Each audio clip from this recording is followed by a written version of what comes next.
جی، السلام علیکم، کیسے ہیں آپ سب؟ امید ہے آپ سب ٹھیک ہوں گے، اللہ کی امان میں ہوں گے اور میری دلی دعا ہے کہ اللہ تعالیٰ آپ کو ہمیشہ اپنی امان میں رکھے، سلامت رکھے، آسانیاں دے۔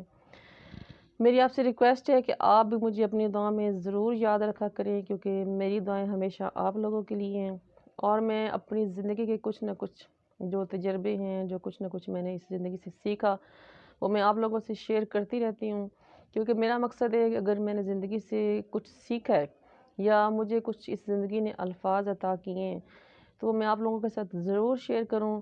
اگر مجھے چند لوگ جو ہیں سمجھ سکیں، میرے الفاظ کو سمجھ سکیں، انہیں دلی سکون مل جائے، انہیں کچھ سیکھنے کا موقع مل جائے تو سمجھ لیں کہ میری زندگی کا مقصد پورا ہو گیا۔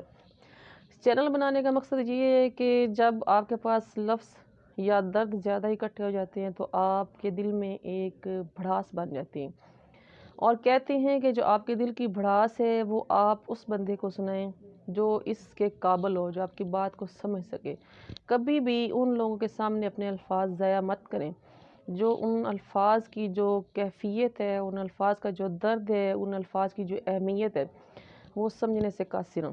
ہمیشہ آپ اپنے الفاظ ان لوگوں سے بیان کریں جو ان الفاظوں کی جو اہمیت ہے، جو ان الفاظوں میں چھپا ہوا درد ہے، جو ان الفاظوں میں ایک تجربہ ہے، اس کو فیل کر سکیں، اس کو سمجھ سکیں اور آگے ان الفاظ سے سیکھ کے کسی اور کو سکھا سکے تو سمجھ لیں آپ کے جو وہ لفظ ہیں اس کی قیمت ادا ہوگی۔ تو میں بات کروں گی آج ماں باپ کے حوالے سے۔ اس بات کو، اس ٹاپک کو شروع کرنے سے پہلے میری آپ سے بھرپور ریکویسٹ ہے کہ اگر آپ لوگوں نے میرا چینل سبسکرائب نہیں کیا تو آپ میرا چینل سبسکرائب بھی کر لیجئے اور آگے شیئر بھی کر دیجئے کیونکہ میری کوشش ہے کہ میں اس میں جن چیزوں سے میں نے سیکھا، جو اصلاح زندگی نے میری کی یا جو زندگی نے مجھے نقصان پہنچایا، میں آپ لوگوں سے شیئر کروں۔ ایک دفعہ میں کہیں جا رہی تھی، کینٹ ایریا تھا، آرمی والے مطلب فوجی وہاں پہ ڈیوٹی پہ کھڑے ہوتے تھے، چیک پوسٹ تھا۔ چیک پوسٹ جو ہے اسے تھوڑی دور میں پیدل آ رہی تھی فٹ پاتھ پہ، سامنے میں نے دیکھا تو ایک بہت ضعیف بابا جی تھے۔ وہ فٹ پاتھ جو تھا، وہ جو روڈ ہے اسے تھوڑا اونچا تھا۔ میں ان دنوں میں کافی مطلب ایکٹیو تھی، جاگر وغیرہ یوز کرتی تھی، کہیں جاتی تھی تو میں جاگر یوز کرتی تھی۔ تو میں بڑی تیز رفتاری سے آ رہی تھی تو میں نے سامنے سے دیکھا کہ وہ ایک بابا مجھے نظر آ رہے تھے، وہ ان میں اتنی ہمت نہیں ہو رہی تھی کہ وہ فٹ پاتھ سے نیچے اترے۔ وہ سوچ سمجھ کے، بڑا غور و فکر کر کے، نیچے روڈ کو دیکھ کے وہ نیچے سڑک پہ پاؤں رکھنے کی کوشش کرتے، لیکن پھر وہ ڈر کے جو ہے نا وہ اوپر فٹ پاتھ پہ کھڑے ہو جاتے۔ سامنے جو فوجی حضرات کھڑے ہوئے تھے وہ اس بابے کے تھوڑی دور 2-3 فٹ کے فاصلے پہ کھڑے ہو کے مسکرا رہے تھے، ہنس رہے تھے، بابا جی کا مذاق اڑا رہے تھے۔ بابا جی ان تمام باتوں کو نظر انداز کر کے اپنی دھن میں فٹ پاتھ کا جو وہ ایریا ہے جو روڈ تک آنے کے لیے پھر قدم بڑھاتے، پھر وہ تھک جاتے، پھر ان کو ڈر لگتا کہ میرے میں پاور نہیں ہے، میں نیچے روڈ پہ آؤں تو میں کیسے آؤں۔ جب میں نے یہ منظر دیکھا تو میرا اس لحاظ سے جو دل ہے وہ بہت زیادہ تکلیف میں ہو جاتا ہے۔ کسی بھی بزرگ کو دیکھوں تو میں اپنے آنے والے جو وقت ہے اس کو یاد کرتی ہوں، میں اس بزرگ کی جو اذیت ہے اس کو میں فیل کر رہی تھی۔ میں نے اپنے قدم جو تھے میں نے اور تیز کر لی اور میں جلدی سے بابا جی کے قریب گئی کہ میں ان کو اس کوفت سے نکال سکوں، اس سے بچا سکوں۔ ہمت بھی تھی، طاقت بھی تھی۔ بابا جی کی جسامت اتنی زیادہ مطلب ہیلدی نہیں تھی، ہلکے پھلکے سے تھے، ضعیف تھے اور بالکل سمارٹ سے تھے۔ ہائٹ میں بھی وہ 5 فٹ کے قریب ہونے۔ تو میں نے بابا جی کو وہاں سے فٹ پاتھ سے اٹھایا، اپنے کندھوں پہ اٹھایا، اٹھا کے میں ان فوجیوں کے پاس سے گزری، ان کو احساس دلایا۔ پھر وہ مجھے کہتے رہے کہ ہم ان کو چھوڑ آتے، لیکن فٹ پاتھ سے لے کر آگے جی ٹی روڈ تک تقریباً 150 گز کا جو فاصلہ ہے، میں نے بابا جی کو کمر پہ اٹھا کے روڈ پہ لے گئی۔ بابا جی سے پوچھا کہ آپ نے کہاں جانا ہے، انہوں نے اپنے گاؤں کا پتہ بتایا۔ میں نے ان کو مطلوبہ بس پہ بٹھا کے اور اس بابا جی نے مجھے جو دعائیں دیں وہ میں آپ لوگوں کو بیان نہیں کر سکتی ہوں کہ ان کے آنسو جاری تھے اور وہ مجھے دعائیں دے رہے تھے اور مجھے یہ کہہ رہے تھے کہ کسی نیک ماں باپ کی آپ اولاد ہو۔ اس ٹائم میرے ابو اتنے ضعیف نہیں تھے، لیکن جیسے جیسے میرے ابو ضعیف ہوئے تو مجھے ہر بابے میں، ہر بابے میں مجھے اپنے جو ہے نا وہ ابو نظر آتے. میں کسی بابے کو بھی کہیں فیل کرتی یا میں مصیبت میں ہے تو میں اس کی ہیلپ کرتی. کہنے کا مقصد یہ ہے کہ میں یہ نہیں چاہ رہی کہ میں اپنی تعریف آپ لوگوں کے سامنے بیان کروں. میں یہ بات بتانا چاہ رہی ہوں کہ ہر چیز جو ہوتی ہے وہ ایکسپائر ہوتی ہے. آپ کوئی گاڑی لیتے ہیں وہ ایکسپائر ہوتی ہے, آپ اس کو سیل آؤٹ کر دیتے ہو, اس کے جو آپ بیچ میں سے کچھ چیزیں ہیں وہ سیل کرتے ہو, یا ویسے اس کی پوری باڈی سیل کر دیتے ہو, باڈی سمیت کر دیتے ہو. کوئی بھی چیز آپ لیتے ہو, کوئی بھی آپ الیکٹریکل چیز لیتے ہو, ایکسپائر ہوتی ہے. اگر آپ کوئی گندم سٹاک کرتے ہو اس نے بھی ایکسپائر ہونا, مطلب جو ایکسپائر ہونا ہے وہ ہر چیز کا مقدر ہے. لیکن یہ ساری چیزیں جو ہیں یہ بے جان ہیں, ان کا ایکسپائر ہو جانا کوئی معنی نہیں رکھتا. جو جاندار چیزیں ہیں جن میں آپ کے والدین بھی آتے ہیں, جو آپ کی اس دنیا میں تخلیق کا باعث بنے, جن کی وجہ سے آپ اس دنیا میں آئے, جن کی وجہ سے آپ نے بولنا سیکھا, جن کی وجہ سے آپ نے چلنا سیکھا, آپ کو اچھے برے کی تمیز ہوئی, آپ نے تربیت پائی, آپ کے جسم پہ کپڑا جو ہے انہوں نے فراہم کیا آپ کو, جب کے پاؤں میں جوتے پہنائے, آپ کے ایک ایک سوال کا 100 دفعہ جواب دیا. تو ہم ان والدین کو جب وہ ایکسپائر ہونے پہ آتے ہیں, میرے خیال کے مطابق جب وہ مر جاتے ہیں تب وہ ایکسپائر نہیں ہوتے.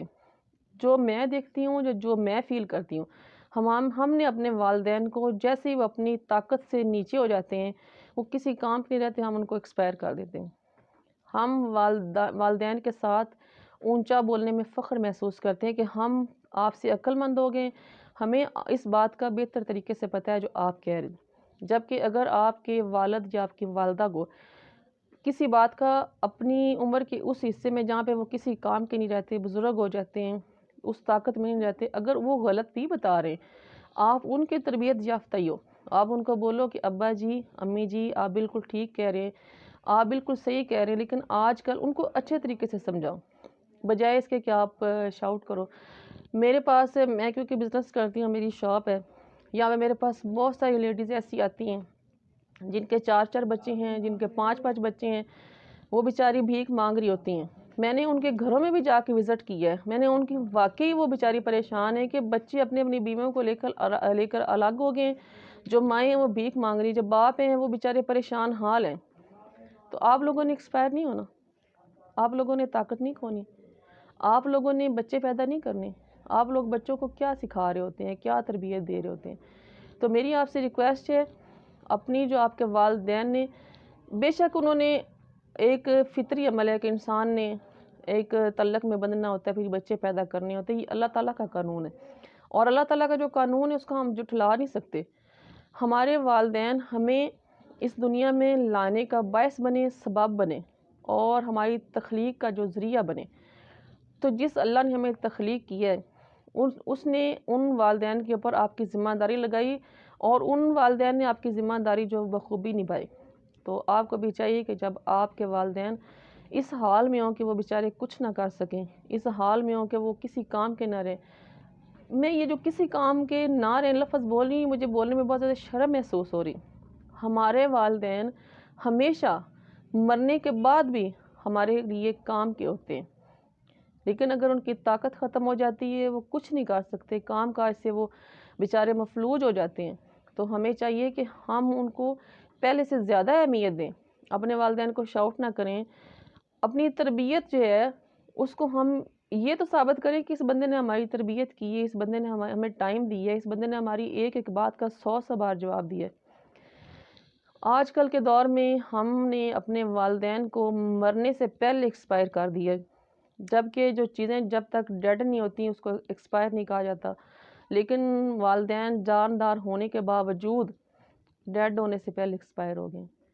آپ بھی ضرور سوچئے گا, اور کہیں بھی آپ کو کسی بھی روڈ پہ کوئی بابا, کوئی ماں جی اس حالت میں نظر آئیں کہ وہ تکلیف میں ہیں, ان کی طاقت نہیں ہو رہی, وہ چلنے سے قاصر ہیں, وہ پریشان حال ہیں, تو ان کی ہیلپ آپ ضرور کیجئے.